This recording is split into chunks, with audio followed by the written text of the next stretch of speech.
बिस्मिल्लाहिर्रहमानिर्रहीम वेलकम करदा जी अपने यूट्यूब चैनल काशी मोबाइल ते। अज की वीडियो का आगाज़ असीं नसीबो लाल दे कलाम दे नाल करदे हां। शायद कि इनू सुन के हया आ जाए AKC वालियां नू।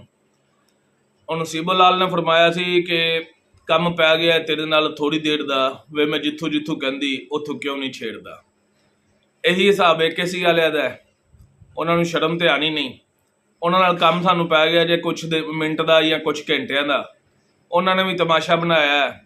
वो साढ़े इलाके का एक बंदा सी, वो एक फोर्स भर्ती हो गया तकरीबन इतों 600-700 किलोमीटर दूर। तो उन्हें की किया कि इलाके कैवें पता लगेगा कि मैं इत्थे इंस्पैक्टर लग गया वां। उन्हें इलाके के बंदे नामजद करके उन्होंने परचा देना शुरू करता। हुण जो इत्थे सानू समन आन दे असीं परेशान, यार इन्नी दूर तफ्तीश जावांगे, इन्नी दूर जान का 600-700 किलोमीटर दूर जान का मसला अलहदा, परचे का मसला अलहदा, टेंशन अलहदा। और हर बंदा जिन्होंने भी उन्हें नामजद किया वो बंदा वो प्यो को, कोई वो भरा को, कोई वो सोहरे को, कोई साले को, एवं सारे खानदान वो पिछे पिछे, वो सारे अगे अगे, वो बड़े खुश के साडा पुत्र इंस्पैक्टर लग गया, देख पूरा इलाका पिछे पिछे है साडे। वो बंदे दे बच्चा कोई नेक काम कर लेंदा तू तो तां भी तेरा नाम हो जाना सी कि परचे दे के तेरा नाम होना सी। यही हिसाब पंजाब हुकूमत दा। उन्होंने नाम तो दे दिता आसान कारोबार कार्ड, लेकिन सानू लाया ट्रक की बत्ती पिछे। ट्रक अगे टुरदा जा रहा है, असीं उहदी बत्ती पिछे टुरदे जा रहे हैं। ये तो सी कि थोड़ी जी सेवा कर लीए AKC वालियां दी ते पंजाब हुकूमत दी। हुण कोई काम की गल भी कर लैंदे। मैं तुहानूं पिछली वीडियो भी दस्सिया सी कि सर्वर डाउन आ, इस वजह तो अपडेट आने की उम्मीद बहुत घट है। लेकिन अज दा शाम या कल की डेट अपडेट आ भी सकती है। अगर आ गई तो फिर तो गल मुक गई, अगर अपडेट ना आई तो फिर लंबे अरसे तक नहीं आएगी। तो कार्ड तुहानूं मिलने स्टार्ट हो जाएंगे उन्होंने लोगों को जिन्हों के 3 टिक शो हो रहे सी वैबसाइट के, चौथे टिक के इंतजार सी। अगर चौथा टिक शो नहीं होंदा लेकिन उन्होंने क्लीयर होंदा है, वो ओके होंदे ने, BOP उन्होंने ओके कर देंदा है। वैबसाइट अपडेट नहीं करेंगे लेकिन कार्ड तुहानूं डिस्पैच कर देंगे। एक दोस्त ने सवाल किया कि सानूं जी किवें पता लगेगा कि साडा कार्ड आ गया। और यार ईद तो पहले जिन्होंने लोगों के कार्ड आ रहे थे उदों अपडेट वाला सीन ही नहीं सी हैगा कोई। उदों तो वैबसाइट इक्को जगह की खलोती सी, पेड स्टेटस से या अंडर प्रोसैस ते लोगों को कार्ड आ रहे थे। उदों भी तो पता लग रहा सी ना। तुहानूं TCS वाला कॉल या मैसेज करके दसेगा कि भाई जी तुहाडा कार्ड आ गया, मिठाई का डब्बा लैके आके चुक के लै जाओ। पर तुसीं एडे चंगे नहीं कि मिठाई का डब्बा लैके जाओ। नाराज नहीं होना भराओ अपने। 1786 हैल्पलाइन के जोड़े बंदे बैठे हुए हैं, अमला जोड़ा बैठा होया है। दिल जो करता इन्हों बिरून दे विच बंदा दोपहरी 2 बजे दावत से सदे तो वड्डे टिब्बे के टेंट ला के इन्हों बिठावे तो कहे बहु तुसीं रोटी का इंतजार करो, बस पक रही है। तो ये भी फिर इंतजार ही करन। इन्हों पता लगे कि इंतजार करना किड्डा औखा हुंदा है। एक बंदा ने कॉल की 1786 तो उन्हें कहा भाई जी मेरा स्टेटस दसो, मैनू कार्ड मिलना कि नहीं मिलना।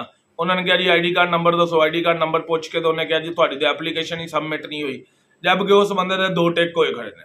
हुण बंदा इन्हों की कहे, बिल्कुल नाहिल, बिल्कुल फजूल किस्म के लोग बिठाए हुए हैं जिन्होंने 1% भी मालूमात नहीं है। अल्फाज तो बड़े सख्त कह सकता सीगा लेकिन फिर भी तहजीब नहीं छड्डना चाहता।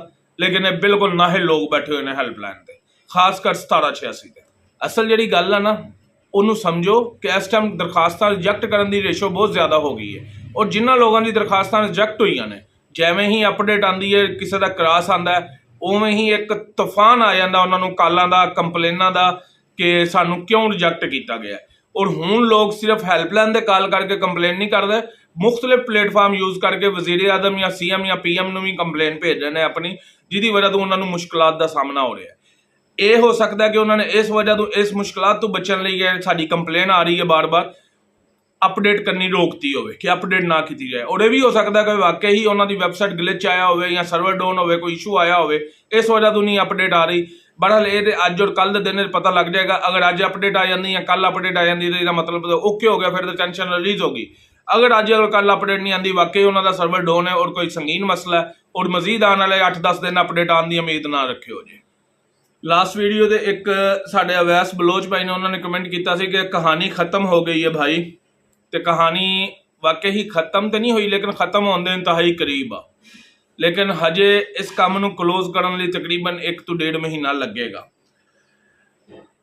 अच्छा, एक होर भाई है नुमान, उन्हें कमेंट किया सर पाकिस्तान जंग की वजह से आसान कार्ड बंद तो नहीं हो गया जाएंगे। सर ऐसा कोई सीन नहीं है। जंग साडी जिहड़ी वो बहुत नॉर्मल जी जंग हो रही है। वो साडे फौजी भरा ला रहे हैं और साडी फौज ऐसी है कि वो साडे तक आन भी नहीं देगी। उन्होंने आप ही उत्थे उन्होंने सीधा पद्धरा कर लेना, तुसीं टेंशन क्यों लैंदे हो।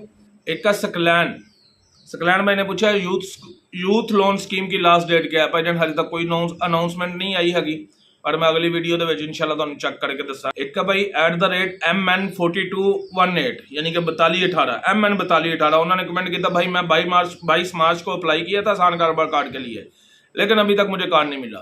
भाईजान ਤੁਹਾਨੂੰ ਕੱਲਿਆਂ ਨੂੰ ਨਹੀਂ, ਕਈਆਂ ਨੂੰ ਨਹੀਂ ਮਿਲਿਆ। ਮਾਰਚ ਵਾਲੇ ਹਜੇ ਚੱਲਣ ਦੇ ਨੇ, ਅਪ੍ਰੈਲ ਵਾਲੇ ਚੰਦ ਇੱਕ ਲੋਕਾਂ ਨੂੰ ਕਾਰਡ ਆਇਆ, ਜ਼ਿਆਦਾ ਨੂੰ ਨਹੀਂ ਆਇਆ ਹਜੇ ਤੱਕ। ਮਾਰਚ ਵਾਲੇ ਲੋਕਾਂ ਨੂੰ ਹੀ ਕਲੀਅਰ ਕੀਤਾ ਜਾ ਰਿਹਾ, ਉਹਨਾਂ ਨੂੰ ਕਾਰਡ ਦਿੱਤਾ ਜਾ ਰਿਹਾ। ਜਿਸ ਟਾਈਮ ਮਾਰਚ ਕੰਪਲੀਟ ਹੋ ਜਾਏਗਾ ਨਾ, ਫਿਰ ਇਹ ਕੰਮ ਕਲੋਜ਼ ਹੋਣ ਦੀ ਤਰਫ ਜਾਏਗਾ, ਕਿਉਂਕਿ ਫਿਰ ਅਪ੍ਰੈਲ ਦੇ ਵਿੱਚ ਜਿੰਨੇ ਲੋਕਾਂ ਨੇ ਅਪਲਾਈ ਕੀਤਾ ਹੋਇਆ ਉਹਨਾਂ ਨੂੰ ਕਾਰਡ ਮਿਲਣਗੇ ਔਰ ਉਹਨਾਂ 'ਚੋਂ ਕਾਫੀ ਸਾਰੇ ਲੋਕਾਂ ਨੂੰ ਰਿਜੈਕਟ ਕੀਤਾ ਜਾएगा। एक यासर भाई ने साढ़े उन्होंने कमेंट किया मेरा 4 टिक है, मैंने 24 फरवरी को अप्लाई किया था लेकिन अभी तक कार्ड नहीं आया, कॉल करता हूँ तो एड्रैस का कहते हैं। ਤੁਸੀਂ ਭਾਈ ਜਾਨ ਉਹਨਾਂ ਨੂੰ ਕਾਲ ਕਰਕੇ ਐਡਰੈਸ ਦਾ ਅਗਰ ਕਹਿੰਦੇ ਨੇ ਤੇ ਆਪਣਾ ਐਡਰੈਸ ਦਾ ਮਸਲਾ ਹੱਲ ਕਰੋ, ਉਹਨਾਂ ਨੂੰ ਕਹੋ ਦੱਸੋ ਸਾਡਾ ਐਡਰੈਸ ਕੀ ਚਾਹੀਦਾ ਤੁਹਾਨੂੰ। ਹੋ ਸਕਦਾ ਕਿ ਤੁਹਾਡਾ ਕਾਰਡ ਡਿਸਪੈਚ ਹੋ ਚੁੱਕਿਆ ਹੋਵੇ ਔਰ ਵਾਕਈ ਹੀ ਐਡਰੈਸ ਦੀ ਵਜ੍ਹਾ ਤੋਂ ਤੁਹਾਡੇ ਤੱਕ ਨਾ ਪਹੁੰਚਿਆ ਹੋਵੇ। ਹੈਲਪਲਾਈਨ ਦੇ ਕਾਲ ਕਰਕੇ ਇਸ ਚੀਜ਼ ਦੀ ਕੰਪਲੇਨ ਕਰੋ ਬਾਰ-ਬਾਰ। ਇੱਕ ਦਫਾ ਕੰਪਲੇਨ ਨਾਲ ਉਹਨਾਂ ਨੇ ਅਸਰ ਨਹੀਂ ਕਰਨਾ, ਕੰਪਲੇਨ ਨੰਬਰ ਲਵੋ, ਅਗਲੀ ਦਫਾ ਕਾਲ ਕਰੋ, ਉਹਨਾਂ ਨੂੰ ਉਹ ਨੰਬਰ ਦੱਸੋ, ਉਹਨਾਂ ਨੂੰ ਕਹੋ ਆਹ ਨੰਬਰ 'ਤੇ ਸਾਡੀ ਕੰਪਲੇਨ ਆ, ਕੰਪਲੇਨ ਦਾ ਨੰਬਰ ਆ ਵਾ ਸਾਡਾ, ਦੱਸੋ ਸਾਡੀ ਕੰਪਲੇਨ ਦਾ ਕੀ ਬਣਿਆ। ਅਗਰ ਜੋ ਤੁਹਾਡੀ ਕੰਪਲੇਨ ਦਾ ਸਟੇਟਸ ਤੁਹਾਨੂੰ ਦੱਸ ਦੇਣਾ ਤੇ ਇਹਦਾ ਮਤਲਬ ਆ ਕਿ ਕੰਪਲੇਨ ਦੇ ਅਮਲ ਹੋ ਰਿਹਾ, ਉਹਨਾਂ ਨੇ ਵਾਕਿਆ ਦਰਜ ਕੀਤੀ ਸੀ।